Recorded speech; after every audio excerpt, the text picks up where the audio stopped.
आप सबको हमारा नमस्कार। आज मैं आपको बताने जा रही हूँ मीठी सी बहुत अच्छी बहुत ही फेमस एक मिठाई। तो चलिए हमारी रसोई में आज हम घेवर बनाते हैं। देखिए ये घेवर किस तरीके से बनाते हैं, कैसे बनाते हैं। बहुत अच्छा लगता है घेवर बनाने में। तो चलिए सबसे पहले हम आपको रबड़ी बनाना बताते हैं कि घेवर रबड़ी घेवर बना रही हूँ, इसलिए सबसे पहले मैं रबड़ी बताऊंगी, चाशनी, फिर घेवर की सारी तैयारी करते हैं। चलिए आइए सब लोग हमारे साथ। एक बर्तन में फुल क्रीम दूध लीजिए और 1 लीटर दूध की मैं रबड़ी बना रही हूँ। और आपको जितनी ज़रूरत हो उस हिसाब से आप बना सकते हैं। देखिए फुल क्रीम दूध की लगातार इसको तेज आंच में मैं बना रही हूँ, बीच बीच में फिर ऊपर नहीं निकले इसलिए लगातार चलाना पड़ता है दूध को।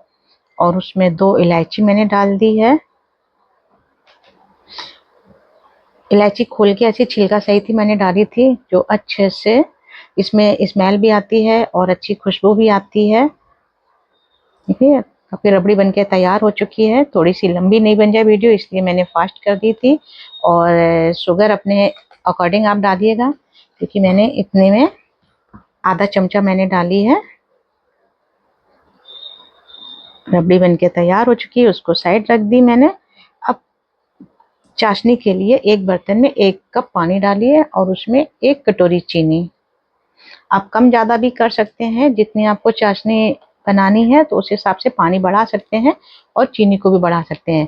याद रखिए इसकी चाशनी जो बनती है तार वाली नहीं बनती है, हल्की चिपचिपी सी चाशनी बनती है और वही डाली जाती है। क्योंकि तार वाली चाशनी सिर्फ हम जमाने के लिए ही, बर्फी बनाने के लिए करते हैं, इसमें डालने के लिए नहीं। तो जैसे जलेबी की चाशनी बनती है उसी तरीके से इसकी घेवर की भी चाशनी बनती है। इसमें देखिए कुछ मैंने केसर के धागे डाले और ये इलायची मैं खोल के इसमें डाल रही हूँ दाने सहित, छिलका सहित। इससे एक अच्छी खुशबू आती है प्रॉपर। देखिए इस तरीके से हरी इलायची मैंने ऐड की है। लगभग चाशनी बनने वाली है, बस ढेर सारी उबल जाए अच्छे से। थोड़ा सा पानी जैसे 1 कप पानी डाला तो उसमें 1/4 कप पानी रह जाए तो चाशनी आपकी रेडी। देखिए कलर भी हल्का चेंज हो गया है। और कोई कलर अगर आप डालना चाहे जैसे कि पसंद येलो कलर तो वो भी डाल सकते हैं। चलिए अब हम घेवर की तैयारी करते हैं। घेवर के लिए हमें घी चाहिए होता है, जो मैंने 4 चम्मच घी लिया है। और 300 ग्राम मैदा मैंने ली है और थोड़ा सा ठंडा मिल्क लिया है और ठंडा पानी भी साथ में रखा है मैंने और ढेर सारी आइस रखी है। इन सब की ज़रूरत पड़ती है तो इसलिए ये सब चीज़ अपने साथ रखिए, क्योंकि जब भी घेवर बनाना हो तो अपनी फ्रिज में ढेर सारी आइस जमा दीजिए। आइस क्यूब में, कोई थोड़ा सा एक बड़े कटोरे में, क्योंकि हमें सबसे ज़्यादा आइस की ज़रूरत पड़ती है। इसलिए हमें घेवर बनाते हैं तो इसलिए हमें ये सब चीज़ों की ज़रूरत पड़ती है। तो इस तरीके से घी और आइस क्यूब मैंने डाल दिए हैं और मिक्सी में चलाती हूँ। क्या होगा, बर्फ बिल्कुल महीन सी बन जाएगी। घी उसमें देखिए कितना जम जाएगा। चलिए देखते हैं कैसा लग रहा है। ठीक है, इसको सबको इकट्ठा करके फिर हम इसमें थोड़ी सी मैदा ऐड करते हैं। देखिए कितनी महीन बिल्कुल बर्फ हो गई है। इसी तरीके से, और मैदा हमेशा थोड़ी थोड़ी सी ही डालनी चाहिए, इकट्ठी मैदा नहीं डालिए। थोड़ी सी मैदा ऐड कीजिए, फिर थोड़ा सा पानी ऐड कीजिए। अभी तो इसमें ही पानी है क्योंकि आइस सी पिघलेगी और जब हम मैदा डालेंगे तो आइस में ही उतना घुल जाएगा, तो इसलिए अभी मैं पानी नहीं डालूंगी, अभी मैं केवल मैदा ऐड करूंगी। ठीक है, तो इसलिए 1-1, 2-2 चम्मच ही मैदा डालिए।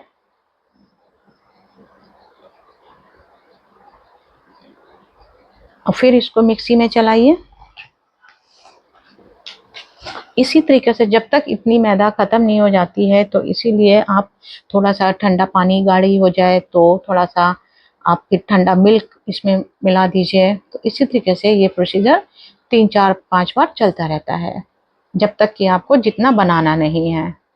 कम ज़्यादा क्वांटिटी आप कर सकते हैं जिस हिसाब से आप घेवर बना रहे हैं। ये कम से कम 8 से 10 घेवर के लिए है। ये मैंने इतने 300 ग्राम मैदा ली है।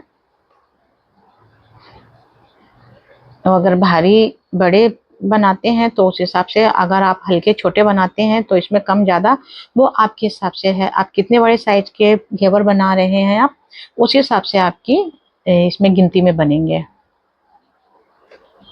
और इसमें दूध ये ऐड कर दीजिए, दूध भी बिल्कुल ठंडा है।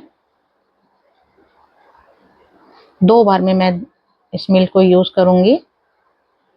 आधा मैंने किया है, आधा फिर से मैं यूज़ करूँगी। अब देखिए इतना ये हो गया। अब इसमें ये फिर मैदा, और इसके साथ में मैंने 1 बड़ा चम्मच मैंने बेसन भी लिया है। अभी बेसन भी मैं इसके साथ में ऐड करूँगी, क्योंकि उससे क्या होता है बहुत अच्छी जाली आती है। घेवर में जब तक जाली नहीं बने तो घेवर बन नहीं पाता है और अच्छा भी नहीं लगता है। घेवर में जाली के लिए ही बहुत अच्छी, इसी तरीके से आप बैटर जितना अच्छा होगा आपकी घेवर की जाली उतनी ही अच्छी बनेगी, उभर के आएगी, और उतना ही अच्छा घेवर देखने में और खाने में भी अच्छा लगेगा। जब आप उसको गार्निश करेंगे, रबड़ी लगाएंगे घेवर और खिलाएंगे खाएंगे, बहुत अच्छा। और राजस्थान का तो वैसे भी फेमस है, और अब तो हर जगह ही यूज़ किया जाता है, हर जगह सभी को पसंद आता है। हमारे यहाँ कभी भी घेवर क्या था, मार्केट का नहीं खाया जाता था, हमेशा घर पे ही बनता था। और जब से मैंने भी बनाना स्टार्ट किया है तो बस सबकी मांग यही है कि नहीं, घर पे ही आप घेवर बनाए तभी हम सब खाएंगे। और सबको घेवर बहुत अच्छा लगता है। अब जब से मैं बनाने लगी हूँ तब से हमारे सब बच्चों को बहुत घेवर अच्छा लगने लगा है। घर में जितने भी बच्चे हैं सबको अच्छा लगता है, बड़ों को भी अच्छा लगता है, सबको बहुत सॉफ्ट बनता है।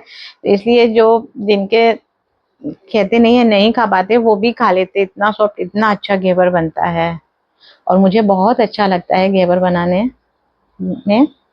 और इसी तरीके से देखिए सारी मैदा हमने धीरे धीरे करके और ऐड कर करके, थोड़ा सा पानी थोड़ा सा दूध सब कुछ डाल के ऐसे मैंने बैटर बना लिया है।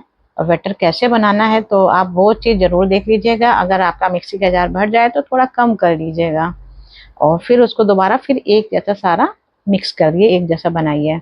बस याद रहे गर्म नहीं होना चाहिए, ठंडा ही हमेशा रखना चाहिए। देखिए अभी ये 1 चम्मच मैंने बेसन लिया था, जो आपको ऐसे दिख रहा है। मैंने 1 बड़ा चम्मच ही बेसन रखा था, वो मैंने ऐड कर दिया है। अब इसमें ये बचा पूरा मिल्क भी मैं डाल दूंगी। और जैसे जैसे आपको लगे कि गाढ़ा हो रहा है वैसे ही आप पानी को ऐड कर दीजिए, ठंडे पानी को, और बनाते जाइए इस तरीके से। फिर आप इस मिक्सी में चला लीजिए। अब ये बाकी बची सारी मैदा ऐड कर दीजिए, और लगभग आपका बैटर और घेवर बनाने के लिए तैयार है। जब तक गैस पे आप करिए, जब तक इधर ये सब बनाते हैं तब तक जो बर्तन आपको लेना है उस बर्तन में आप घी डाल के गर्म करने के लिए रख सकते हैं इतनी देर में। और जो भी बर्तन हो, बर्तन जैसे कि आपका कोई भगोना हो जिस साइज का आपको बनाना है, या जिसमें हम कुछ डब्बे टाइप में होते हैं अगर वो यूज़ करते हैं, तो अगर वो चीज़ है तो आप उसमें भी बना सकते हैं। 2-3 बर्तन हमारे किचन में होते हैं जो हम उसमें बना सकते हैं। और ऐसे रिंग आते हैं घेवर बनाने के लिए, अगर आपके पास बड़ा बर्तन है बहुत और रिंग रखने की उसमें है तो मार्केट में बड़ी आसानी से रिंग भी मिल जाते हैं, तो रिंग रख के भी आप उस साइज के भी घेवर बना सकते हैं। अभी मैंने भगोने में ही बनाया था, एक छोटा सा भगोना हमारा था मीडियम साइज का, उसमें ही बनाया था। और इस तरीके से ये मैंने सारा छान के इसमें डाल दिया है, क्योंकि छानना बहुत ज़रूरी होता है कि मैदा में कोई भी गांठें नहीं रहनी चाहिए। इसलिए जो हम ये बैटर बनाते हैं इसमें कोई भी गांठें नहीं रहनी चाहिए, इसलिए हमें छानना भी ज़रूरी होता है। और देखिए मैंने आइस तैयार करके रख रखी थी, उसके ऊपर ये मैंने अपना बर्तन डाल दिया है, रख दिया है। और नीचे आइस के साथ में मैंने चम्मच डाला था, जिससे कि भगोना धीरे धीरे जो बर्तन मैंने बैटर बनाया उसमें रखा है वो नीचे नहीं हो जाना चाहिए। इसलिए थोड़ा सपोर्ट के लिए मैंने आइस में ये देखिए चम्मच भी मैंने डाल दिया था, स्पून एक, आप देख रहे हैं ना। इसलिए थोड़ा थोड़ा गलता जाएगा और वो बर्तन नीचे सरकता चला जाएगा, इसलिए पानी नहीं छलके या फिर उसके अंदर पानी नहीं आ जाए, इसलिए मैंने सपोर्ट के लिए डाल रखा है। और आप बटर देख रहे हैं कैसा बना है, इतना ही पतला आपको रखना है। बैटर बहुत अच्छा बनना चाहिए। और अब ये लास्ट में मैं यूज़ कर रही हूँ लेमन जूस। ये डालना भी बहुत ज़रूरी है। बहुत अच्छी जालियाँ आती हैं जब ये सारी चीज़ें हम बहुत तरीके से बनाते हैं। मेहनत तो ज़रूर है, बट खाने में भी और फिर बनाने में, खिलाने में बहुत अच्छा लगता है। कहते हैं जब हमारी चीज़ अच्छी बन जाती है और सब तारीफ़ करते हैं, तो हमारी मेहनत सफल होती है। कोई भी काम हो, तो अच्छे काम में, अच्छी चीज़ में जब तारीफ़ होती है तो अच्छा ही लगता है। तो देखिए, इधर मैंने घी, ये देखिए सारा मेल्ट हो गया। मैं देसी घी में बना रही हूँ, आपकी मर्जी, आप रिफाइंड में बना लीजिए या फिर आप जो वनस्पति घी आता है उसमें भी बना सकते हैं। मैं देसी घी में बना रही हूँ। और देखिए थोड़ा थोड़ा सा आपको बैटर डालना है। गरम घी खूब हो चुका था हमारा, और इस तरीके से ये जाली आनी चाहिए। उबाल मारता है तो थोड़ा सा संभलती है, क्योंकि बाहर भी इसकी जो छींक होती हैं बाहर आती हैं तो लगती हैं, इसलिए बहुत संभाल के सावधानी से आपको घेवर बनाना है, क्योंकि सबको खिलाना भी है ना हर बार, तो इसलिए बहुत सावधानी से आपको बनानी है। तो इसलिए ऐसे धीरे धीरे आपके जितने भी बनते हैं आप ऐसी बटर डालते जाइए, बनाते जाइए। इसके लिए बर्तन हमेशा थोड़ा गहरा रखना पड़ता है, क्योंकि घी ऊपर को जब डालते हैं हम बैटर को तो ऊपर को आता है, इसलिए वो उसको अपना भी जगह चाहिए, इसलिए बाहर नहीं निकले। तो उस हिसाब से थोड़ा सा गहरा बर्तन जरूर होना चाहिए। अब बीच बीच में चेक करते रहिए, जो होल बंद हो जाता है तो हमारे जो जब हम बैटर डालते हैं, जब होल बंद हो जाता है तो उसमें क्या होता है, फिर वो जाली नहीं बन पाती हैं, है ना। तो इसलिए बीच में भी उसको चेक करिए आप। और फिर किसी लकड़ी, बेलन, मेरे पास बेलन था और ऐसा कुछ नहीं था, तो इसी से मैंने उठाया है और इसी से हल्के से चलाया। हल्की सी चाकू की मदद मैंने ली है और बेलन। तो आपके पास जो भी इजीली जो भी चीज़ हो तो आप उसको इससे उठा सकते हैं। अदरवाइज और भी किसी से अगर आप उठाएंगे तो क्या होता है, टूटने का डर होता है, क्योंकि बहुत ही खस्ता होते हैं। तो इसलिए आप एक जाली भी ले लीजिए, उसमें आप इसको रख दीजिए। जो भी घी होगा बिल्कुल नीचे आ जाएगा। आप नीचे, उसके नीचे एक ट्रे या फिर थाली रख दीजिए जाली के ऊपर, तो सारा घी, बिल्कुल भी घी नहीं रह जाएगा। इसी तरीके से फिर जब हम चाशनी में डालते हैं तो चाशनी में क्या करते हैं, इकट्ठे घेवर आप लाइन टू लाइन रख दीजिए, ऊपर ऊपर उसके ऊपर लाइन से रख दीजिए घेवर को। उसी तरीके से चाशनी भी आप डालेंगे तो ऊपर वाले घेवर में जब आप चाशनी डालेंगे, मैं आपको दिखाऊंगी अभी मैं, तो क्या होगी, नीचे तक चाशनी आ जाती है। इसीलिए जाली वाला घेवर ही बनाना चाहिए और वही बनता है। आप देख रहे कितनी अच्छी सी जाली बनी, कितना प्यारा, कितना अच्छा लग रहा है देखने में। ऐसे ही खाने में भी बहुत टेस्टी होगा। देखिए इस तरीके से आप इनको धीरे से आप उठाइए। मैंने ये सारे इतने बना के रख लिए हैं, इसी तरीके से मैंने सारे बनाए हैं। देखिए कितने प्यारे, कितने खूबसूरत लग रहे हैं। और इन्हीं को इस तरीके से आप, आपको जितने यूज हो उतने में ही आप चाशनी डालिए। और नहीं तो आप इनको रख भी सकते हैं। आप इनको 1 हफ्ते तक, 10 दिन तक करीब, ये खराब नहीं होते हैं। आप फ्रिज में इसको लगा के रख दीजिए, आपके ये खराब नहीं होंगे। आपको जब भी खाने का मन करे, चाशनी हल्की गुनगुनी कीजिए और ऊपर से डालिए और रबड़ी गार्निश कीजिए, और बस आपका घेवर तैयार। गार्निश के लिए मैंने थोड़े से कुछ ड्राई फ्रूट लिए थे, जो मेरे पास काजू और पिस्ता अवेलेबल थे, तो वही मैंने यूज़ किए हैं इसमें। अदरवाइज जो आपको पसंद है वो आप डाल सकते हो। देखिए जैसे मैं चाशनी ये डाल रही हूँ रख के प्लेट में, इससे क्या हो रहा है, नीचे तक आराम से। अगर आपके पास बड़ा बर्तन है घेवर के बराबर का, उसमें आपने चाशनी बनाई है ढेर सारी, तो आप उसमें पूरा डिप कर सकते हैं और निकाल भी सकते हैं। तो भी आपकी चाशनी पर, आप किसी चीज़ के ऊपर चाशनी रखिए, जैसे कि चाशनी नीचे निकल के जाली में, इसको भी जाली के ऊपर ही रखिएगा, जिससे कि चाशनी नीचे अलग हो जाए और घेवर उठा के गार्निश के लिए आपका रेडी हो जाए। तो देखिए कितना बढ़िया से घर की बनी रबड़ी, घर की चाशनी, घेवर। Happy Teej and happy Rakshabandhan, happy Sawan, इन सब के लिए घेवर तैयार है। आप सब लोग मुंह मीठा कीजिए और खाइए। सावन की ढेर सारी शुभकामनाएं आप सबके लिए। और मुझे बताइएगा कि इसमें क्या चीज़ आपको अच्छी लगी हमारी वीडियो में, और आपके यहाँ सबसे अच्छा क्या लगता है आप लोगों को खाने में, तो प्लीज़ मुझे बताइएगा।